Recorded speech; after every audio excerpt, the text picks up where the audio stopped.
I think we're going to save some folks some money. I think so too.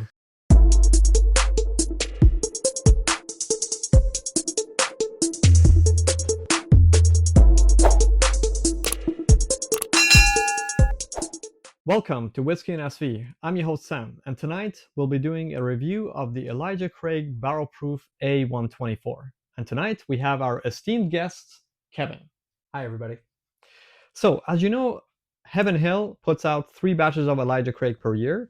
This one is the first one for 2024. It is dubbed batch A124, and it has the lowest specs that they've had in quite a while, maybe ever. It comes in at 10 years, 9 months, and it is at 119 proof, which is 59.9% ABV. But do specs tell all the story? Well, we're here to nose it and taste it and let you know if we think it's worth a buy. All right, let's try the nose on this. On the nose. Cheers. Cheers. Well, straight away, I get a lot of confectionery notes, which I've come to love and expect from Elijah Craig Barrel Proof. Yeah, you get a lot of that caramel, kind of like a candied confectionery sugar. And this is a fresh crack. We cracked it earlier tonight. Took some samples out of it. We haven't drank all of that.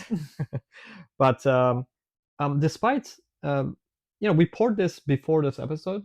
We started filming just so it can kind of mellow out a little bit, because it's a bit unfair to try it right after a fresh crack. But despite that, I'm still getting a little bit of an acetone nose on it. It kind of drinks. It smells like it's going to drink hot. Mm-hmm. I think that's kind of what we're pulling off of this. Yeah, you're going to expect to get some alcohol in this one. Makes just sense. from the nose. It's very nose drying, and it's just very cool. Right. All right, let's try it a palate. Cheers. Cheers. Whew. Certainly hot. That is very hot. Yeah. More hot than I've come to expect from an Elijah Craig Barrel Proof, to be honest. Yeah. There's obviously a lot of baking spices, but that acetone note, that kind of like ethanol alcohol notes, is very prominent in it. What do you get on it? I'm getting that alcohol. I'm also getting a little bit of some nuttiness, as well as a little bit of anise. The baking spices are very, very prominent here. Makes sense. What kind of nuts do you get on it? It's hard to say. Let me see. It's very different than the Jim Beam nuttiness, right? The Jim Beam nuttiness for me is like peanuts. This one maybe is more like walnuts. It's a little bit of that walnut, exactly like you're saying. Yeah, unfortunately, I get this artificial acetone note on it that just like is kind of off-putting for me a little bit. It doesn't have the same notes you'd expect from some of those Elijah Craig barrel proofs that we've tried in the past. I think so. Sure. What's the finish like for you?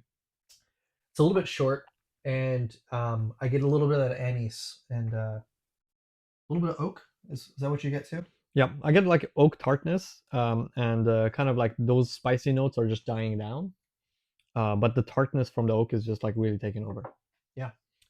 Okay, so overall, I think given the price, not too bad, but we should compare it to something that you could have got less than a few months ago, right? Maybe less than 6 months ago. And unfortunately for this batch, the previous batch to it was the C923, and the C923 by Heaven Hill of Elijah Craig came out in September of last year, and it was widely touted to be the best bourbon of the year, especially given the price. And the specs on the C923 are 133 proof and 13 years, 7 months. So a full 3 years older and a full 14 proofs higher. So do specs tell all the story? Let's nose it. Figure it out. Cheers. Big difference on the nose. Yeah, huge. You get none of that alcohol burn that we were getting off of the A124. Which is amazing, given that it's 7% more alcohol by ABV. Yeah, it's a good sign of the quality of the whiskey for sure. I get a lot of fruity notes on this as well, and a bit of mineral notes, which I was not getting on the other one. And you still get those classic confectionery notes you'd expect from Elijah Craig. I'm getting like a candy corn, yes, a little bit of caramel. It's very, very nice on the nose. Yeah, those sweet notes are amazing. All right, let's try the palate.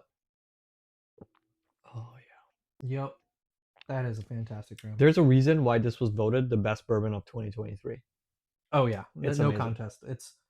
It's not even close. It's just the value for the money, but even throw the value out. It's just fantastic. This will go head to head with any you know, bourbon's 2-3 times its price, and it Yeah. would still hold its own. I think this compares really well with all those mash bill one barrel proof expressions. Like you get the the stag, you get your E.H. Taylor barrel proof.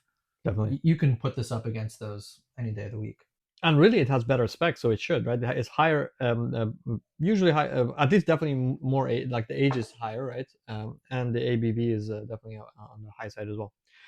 Okay, so final thoughts on this. What do you think, Kevin? Is it a buy or not a buy for you? I think we're going to save some folks some money. I think so too. It's in my mind not characteristic of what we'd come to expect with Elijah Craig. Mm-hmm. The nose was good, a little bit hot, and then just the palate and the finish didn't really stand up to what we've seen in the past. Yeah, it's probably not fair to put it up against the best batch that Elijah Craig has had in a very long time. That's fair, but I But at the think same that time, we've blinded these in the past, right? yes, The C923, C922, some of those other batches, and it was really close. yes, And we probably, in fairness, should do this blind. yes. But But I think the difference is so stark that you don't really need to do a blind to know that it's like a big difference. that's right. Yeah. I think this would just totally be obvious in a blind. I agree. I agree. I think honestly, Elijah Craig has done a disservice to themselves here because we kind of want to think that you don't necessarily need to have the best specs to have the best experience. And in this case, unfortunately, the one with the better specs is heads and shoulders better than the one with the lower specs. So it just makes you wonder, if the next one comes out and the specs are mediocre, are you really going to go for it? Yeah, I'm certainly thinking that right now, seeing the stark difference between that first one and the second one. Yep. All right. Well, that's our episode. Thank you very much for tuning in. And thank you, Kevin, for joining. Thanks, So, everybody. see you next time. Cheers. Cheers.